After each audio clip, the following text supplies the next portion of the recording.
अस्सलाम वालेकुम। जिन्नात अल्लाह की एक अलग मखलूक है जो इस अर्थ पर है। और हम सुनते हैं ना कि मस्जिदों में अक्सर जिन होते हैं, तो जी हाँ, मैंने जिन देखा है और मैंने उस जिन्नात से बात भी की है।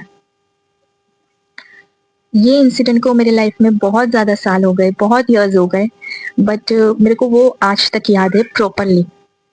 जो मैंने ना अपने किसी फ्रेंड से शेयर किया था, ना किसी फैमिली मेम्बर्स से, ना अपने मॉम डैड से, लेकिन मैं आज शेयर कर रही हूँ क्योंकि आपने मुझे बहुत प्यार दिया है। 1K सब्सक्राइबर मेरे कंप्लीट हो चुके हैं, बट अब आपको मुझे सपोर्ट करना है क्योंकि हमें चैनल को मोनेटाइजेशन के लिए ले जाना है। तो प्लीज वीडियो एंड तक देखें। और ये कोई मन घड़त कहानी नहीं है, ये सच्ची कहानी है।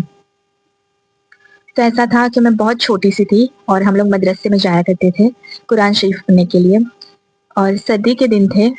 एंड ऐसा था ना कि हम बच्चों को वहाँ की सफाई करने का बहुत शौक था क्योंकि वो मस्जिद बहुत खूबसूरत थी। जो हमारा मदरसा था वो बहुत खूबसूरत था, और हमें हमारे उस्ताद की तरफ से तो कोई ये नहीं था कि आप सफाई करो, ये करो, वो करो। बच्चों से सफाई वफाई करवाते नहीं थे, बट हमको हमारे मदरसे में ऐसे पटे पड़े हुए थे मस्जिद में कि हर बच्चा एक एक पोर्शन, एक एक पटा ले लेता और अपनी सफाई में लग जाता। अब जो पिच के 3-4 पटे थे ना, हर बच्चा वो पटा चाहता था कि मैं इस पर सफाई करूं। क्यों? बिकॉज जो आसपास के पटे थे ना, वहां पर बेंचेस होती थी, तो बेंचेस को हटाना, सफाई करना, you know, it's tough for child. लोग सब यही देखते थे कि हमको बस वो 3 पटे मिल जाए साफ करने के लिए। अब अचानक से एक दिन ऐसा आया कि मेरी फ्रेंड, जितनी भी फ्रेंड्स थी ना जो साथ में थे, उन्होंने तीनों ले लिए। अब मुझे तो बड़ा सैड फील हुआ। अब मैंने ये सोचा मैं दूसरे दिन ना जल्दी से आ जाऊंगी। तो सेकंड डे मैंने मम्मा से क्या बोला कि मम्मा मेरा जलसा है, तो मुझे आधा घंटा जल्दी जाना है। अब मम्मा तो बेचारे अपने पे भरोसा कर ही लेते हैं, तो मम्मा ने भरोसा कर लिया। मम्मा ने अच्छे से रेडी करके, जलसे के हिसाब से मुझे रेडी करके भेज भी दिया। अब मैं ऊपर के पोर्शन में गई। हमारा हमारा मदरसा ऊपर के फ्लोर पर चलता था और वहीं पर साफ सफाई होती थी। अब मैं ऊपर के फ्लोर पर तुरंत चली गई और वहां जाके मैंने सबसे पहले वो जो मेरा फेवरेट वाला था ना, मैं वो लेके बैठ गई और वहां साफ सफाई करने लगी। अब ऐसा हुआ कि कोई नहीं था ऊपर के फ्लोर पर। बहुत बड़ी मस्जिद है और ऊपर के फ्लोर पर कोई नहीं था। कोई नहीं आया था क्योंकि मदरसे का टाइम ही नहीं हुआ था। लेकिन जो नीचे कुछ लोग थे जो पढ़ रहे थे, कुरान शरीफ पढ़ रहे थे या कुछ तस्बीहात पढ़ रहे थे, लेकिन 2-4 ही लोग थे और ऊपर फ्लोर पर सिर्फ मैं अकेली थी। अब मैं साफ सफाई चुपचाप करे जा रही हूँ, हंसते हंसते, खुश होते होते कि भाई अब मैं सबको बोलूंगी कि मैं सबसे पहले आ गई थी और मैंने ये कर लिया। अब मैं करे जा रही थी। अब हुआ यूं कि अचानक से बेंचेस खिसने की आवाज आई।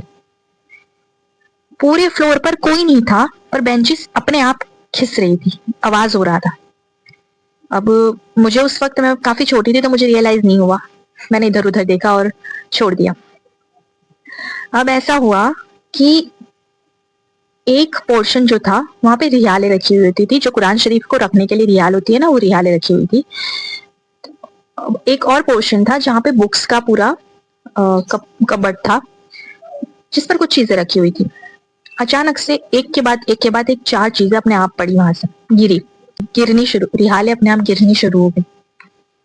3-4 रियाले गिरी और अब मैं डर गई। मुझे समझ नहीं आया मैं क्या करूं। कोई नहीं था, मैं चिल्लाई भी नहीं, मेरी उस वक्त आवाज भी नहीं निकल रही थी। मैं दौड़ती हुई सीढ़ियों से नीचे आई हूँ और मैं सीढ़ियों से उतरी हूँ और वहां जाके खड़ी हो गई, नीचे वाले पोर्शन में जाके खड़ी हो गई। अब वहां एक बुजुर्ग है, वाइट छप्पे में, वाइट, उन्होंने अरबी कुर्ता पहना हुआ था और उनकी इतनी बड़ी बड़ी वाइट बियर्ड थी। उनका चेहरा बहुत नुरानी था।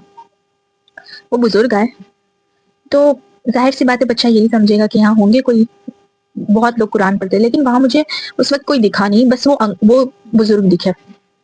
वो बुजुर्ग आए और मुझसे कहने लगे कि क्या हुआ बेटा। तो मैंने पूरी बात बताई उनको। मैंने बोला कि अंकल ऊपर अपने आप बेंचेस खिसक रही है, ऊपर कुछ है, वो मुझे कुछ करेंगे, मुझे कुछ हो जाएगा। मैंने बोला नहीं। मैंने उनको पूरी बात बताई। मैंने बोला नहीं, मुझे सफाई करनी थी ना, इसके लिए मैं जल्दी आ गई। तो उन्होंने मुझे बोला बेटा मस्जिद में इतनी जल्दी नहीं आया करते। एंड अब मैं घबराई हुई थी, हाफ रही थी, तो मुझे भी है बेटा बेटा नहीं, वो लोग बच्चों को, छोटे मासूम बच्चों को कुछ नहीं करते। और अक्सर मस्जिद में इतनी अच्छी पाक जगह, यहाँ पे कोई कुछ क्यों करेगा बेटा? मुझे थोड़ी तसल्ली हुई, लेकिन मैं फिर भी हाफ रही थी, मैं डर गई थी क्योंकि मैंने खुद अपनी आंखों से बेंचेस को मूव होते देखा था। तो मुझे वो अंकल ने बोला कि बेटा पानी पी के आओ।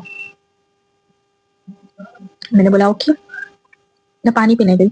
पानी पीने का यकीन मानो, आप 8 to 10 कदम समझो, 8 से 10 कदम में चली हूँ, मैंने पानी पिया है। बुजुर्ग थे, जो बुजुर्ग इंसान की इतनी उम्र है, उनको कितना वक्त लगेगा इधर से उधर जाने में। मैं 8 से 10 कदम चली हूँ, मैंने पानी पिया है, मैं पीछे पलट गया। बच्चे तो कैसे फुदक फुदक के चले जाते हैं, मैं भागते भागते दौड़ते दौड़ते गई, मैंने पानी पिया और पीछे पलट के देखा, वो बुजुर्ग गायब। मैं अंदर के पोर्शन में गई, मैंने हर जगह देखा, वो बुजुर्ग नहीं थे। मैंने बाथरूम एरिया में ऐसे देखा, वो बुजुर्ग नहीं थे। मैंने इधर इधर उधर हर जगह देखी, वो बुजुर्ग नहीं थे। मैं भागते भागते घर आ गई और जाहिर सी बात है, डर गई थी तो थोड़ी बीमार हो गई। 2-3 दिन मदरसे की छुट्टी भी पड़ गई। और अब ऐसा था कि मैं बीमार ही थी एंड मेरे मम्मा मेरे को गोद में लेके बैठे थे घर में, अपने घर में। अचानक से मुझे विंडो पास वही अंकल दिखे, वही बुजुर्ग दिखे मुझे। लेकिन मैं फर्स्ट फ्लोर पर थी और वहां से मैंने विंडो पर देखा है कि वो बुजुर्ग बारी के पास ऐसे ओढ़ रहे हैं। एंड वो मोमेंट, वो सीन आज तक मेरी आंखों में।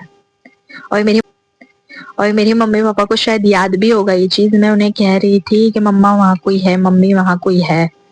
और मम्मी ने मुझे गले से लगा लिया और मुझे सूरे बकरा, आयतुल कुर्सी पढ़ पढ़ के दम की है। उसके बाद से मुझे वो बुजुर्ग कहीं भी कभी भी नजर नहीं आया।